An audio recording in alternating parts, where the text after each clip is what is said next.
and that is dealing with central limit theorems and proportions. Okay.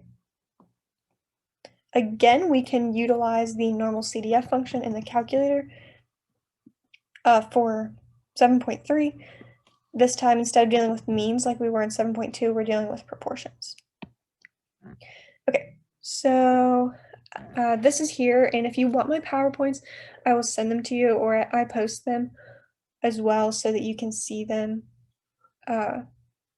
Just let me know. And if you see a mistake in my PowerPoint, just let me know and I'll fix it because I've already seen it. I saw one earlier. I try to fix them, but sometimes when I'm reading over them, I miss them. So if you see something wrong with it, just let me know. And I'll be happy to help you with it. Okay. So the next thing that we have is, well, I would like to actually make note of this tip I have down here. If you have a TI-83 or TI-84, I believe that this is how you have to input it for normal CDF. I believe you have to do your lower bound, your upper bound, your mean, and then your standard deviation to get the right answer. I probably should have mentioned that earlier, but I do believe that's the order that they have to be put in your calculator. Okay, so 7.3 formulas. So with means, we were using this formula to get our standard deviation, right? With proportions in 7.3, you will only use this formula here. And so we have to get our standard deviation of the proportion, which is why this little p hat, they call it p hat because he has like a little triangle above him. That is going to be your signifier symbol for proportion, or the sample standard deviation for your proportions, so less than 7.3. This formula will be more used in 7.2. And what we're saying here, I'll go ahead and discuss this formula so that you know what all the parts are. So again, like I said, this is your sample standard deviation. This right here is your mean, and it will be in like a percent, but you need to change it back to a decimal of some sort. You don't ever want to enter these proportions in as a percent. You want to take them back to a decimal. So to do that, if you're not sure and you have, say, 19% and you want to get it back to a decimal, you just have to divide by 100 and you would get 0.19, and you'd put the 0.19 in here. You should never have a number greater than 1 input in here. You're always going to want it in this decimal format. As we've said in the last problem, this one hasn't really changed. This one is just your sample size. Okay. So here's an example of what we're going to do. Again, we're going to use the normal CDF function in the calculator. These are very similar to what we did in 7.2, but instead of using means, we're using proportions this time. So with normal CDF, again, you're always going to have a lower bound, an upper bound, a standard deviation, and a mean. What you're going to do is plug them in here, and I'll explain to you how I got these numbers, why I got these numbers, and why this should work. So suppose that 48% of banks in Switzerland are private organizations. If a sample of 475 banks is selected, what is the probability that the sample proportions of private banks will be greater than 53%? Round your answer to 4 decimal places. Okay, so here we are saying greater than. We want greater than 53%. We're saying that we have a sample of 475, and we're saying that 48% of banks. Now that doesn't directly come out and say that it's our mean, but it is actually our mean. So I'm gonna, hang on here, I discard. Okay, I think I have a couple things typed in here wrong, so we can do this one together. Okay, so our mean is going to actually be, well, okay, let's do this here. Okay. What we want in this problem is everything greater. So that means we're going to be going towards the positive side. The minimum value that we can have is 53%, because it says we want what will be greater than 53%. So we can keep going all the way in the other direction like we did last time. We can go all the way to infinity if we want. And so that's why our lower bound is 0.53, because remember we have to divide this by 100 to get the decimal form, because you can't put the whole number into your calculator. And then since we can go all the way towards infinity, our upper bound, we just approximate infinity the same way that we did in lesson 7.2.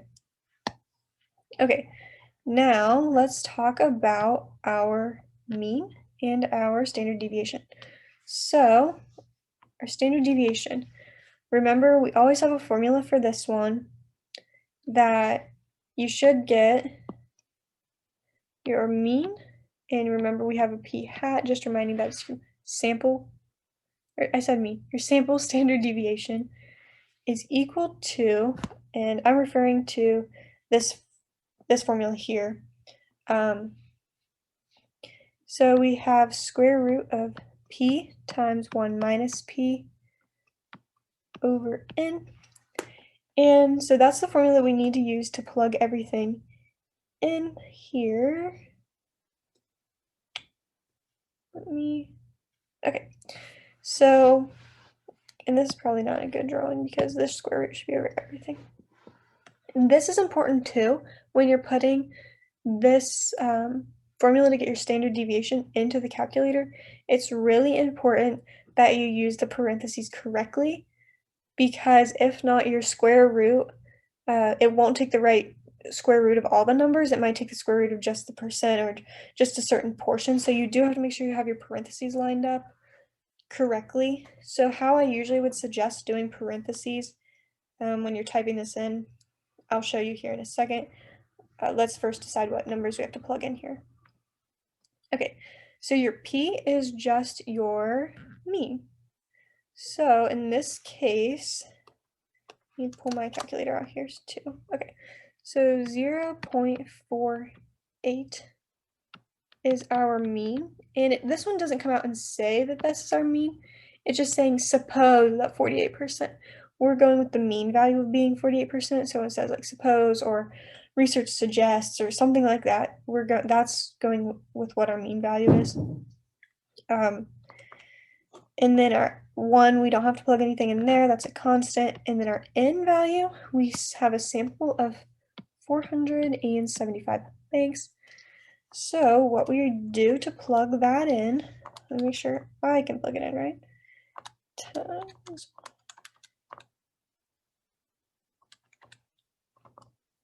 Okay.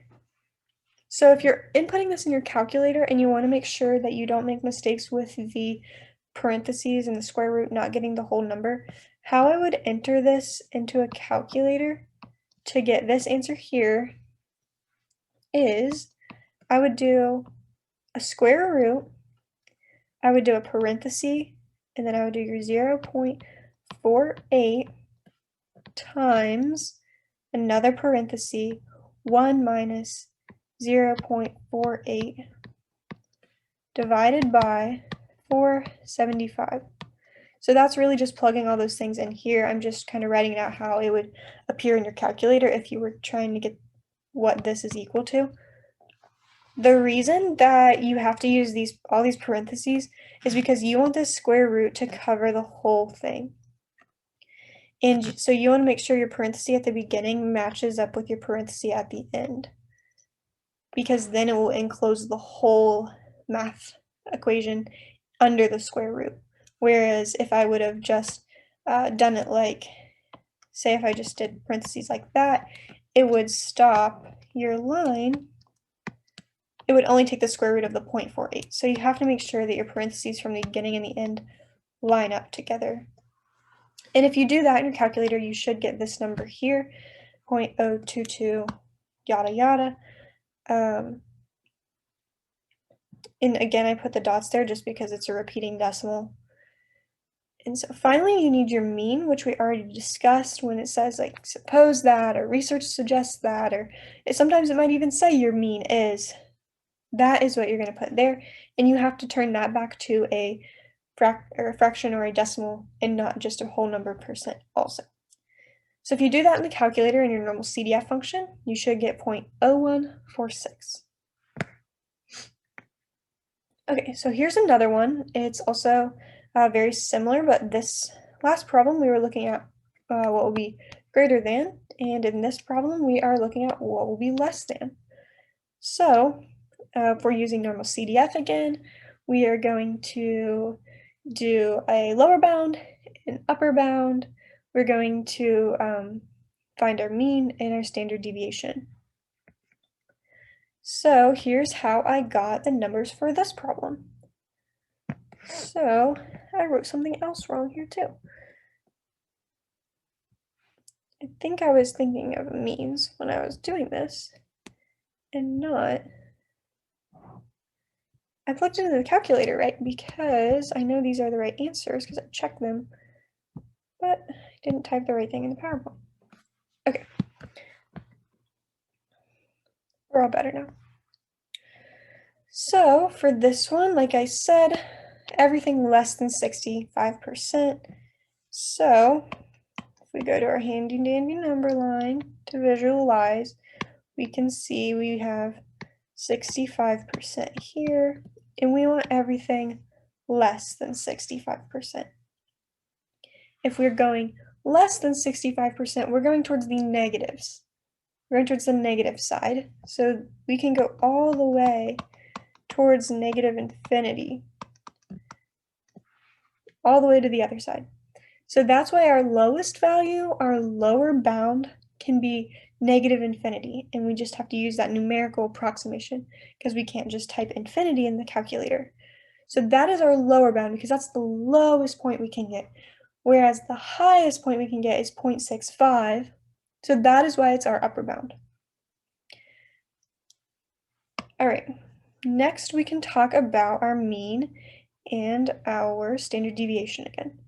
So our mean, remember we're using this formula since we're looking at proportions. When I think of proportions, try to think of percentages. Anything with percentages, if you have a problem in your test that comes like this, proportions, percentages, they're kind of similar words. So you're going to do this procedure here. Again, we're going to follow this formula where we do P over 1 minus P over N. And so now we have to figure out what to plug in.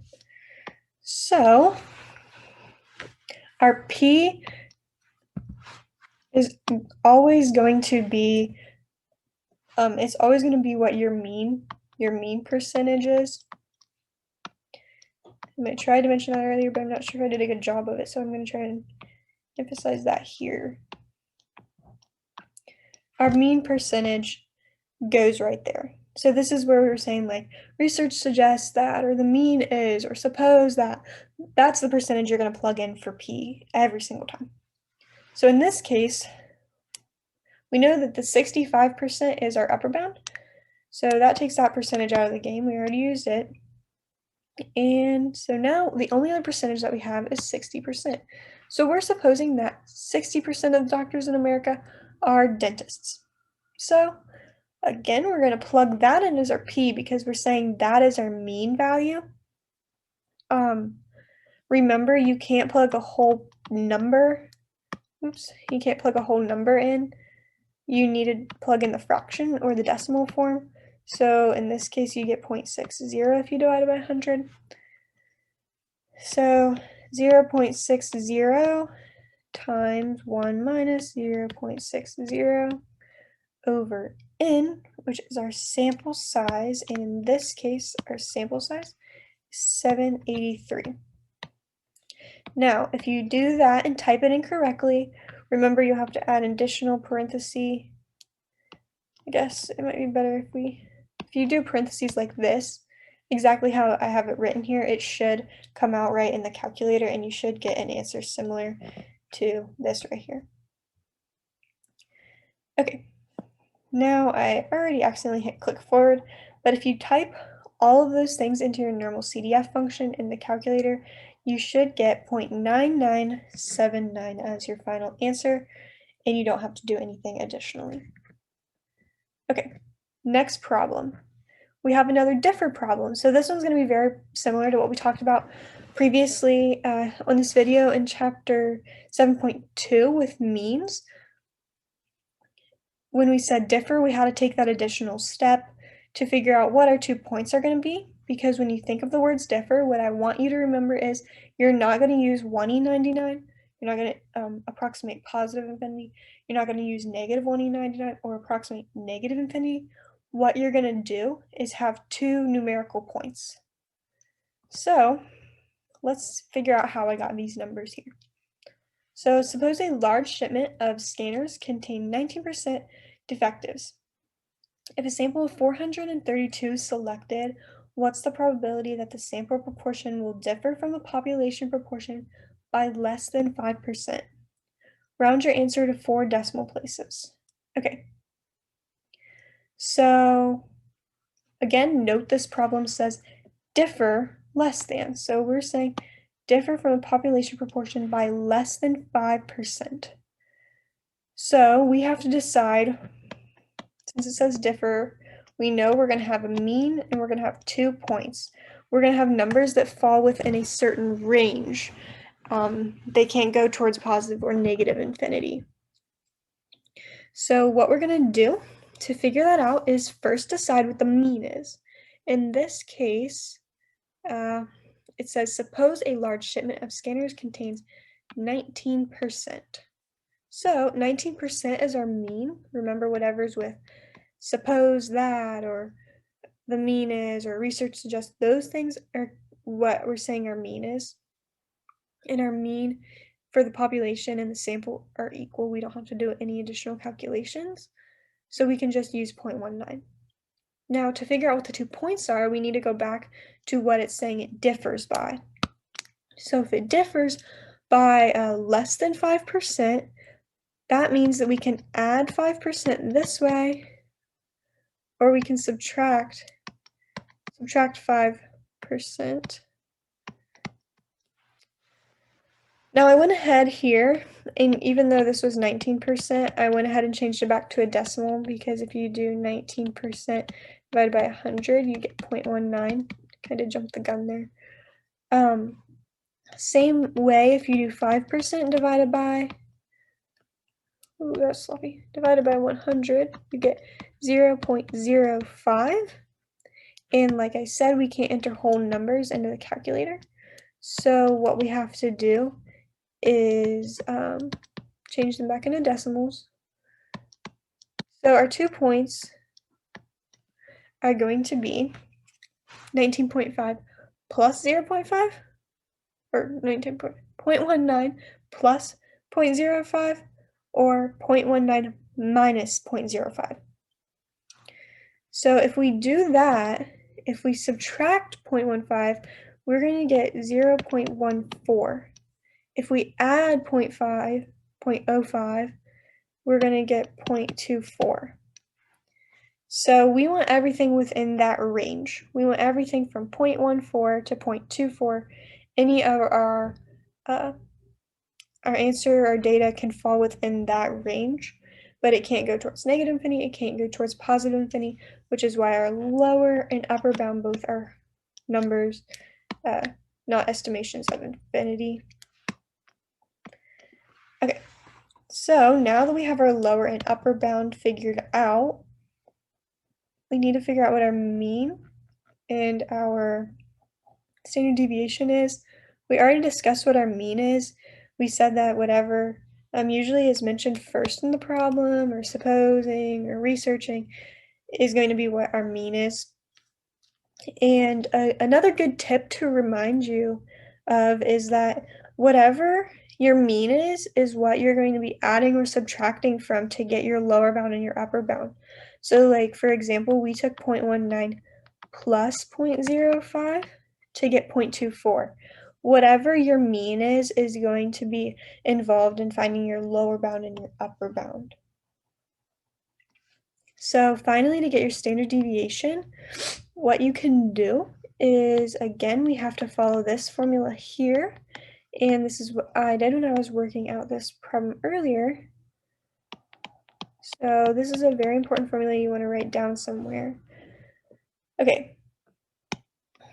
So what I plugged in earlier to get our final answer is, so our percentage, remember, is our mean. We plug in our mean here, and we plug it in decimal form. So 0.19 times 1 minus 0.19 over our n, our sample size, which is right here, 432. And again, if you're plugging it into the calculator, you want a parenthesis at the very beginning and a very end that they match up together, because all these parentheses have somebody to go with. So if you plug that into your calculator, you should get this number over here. Again, it's a long decimal, so I just put a dot, dot, dot. So if you plug that in your calculator, your final answer that you should get is 0.9919. Okay, so here is the last problem or last example that I have for chapter 7, 7.3.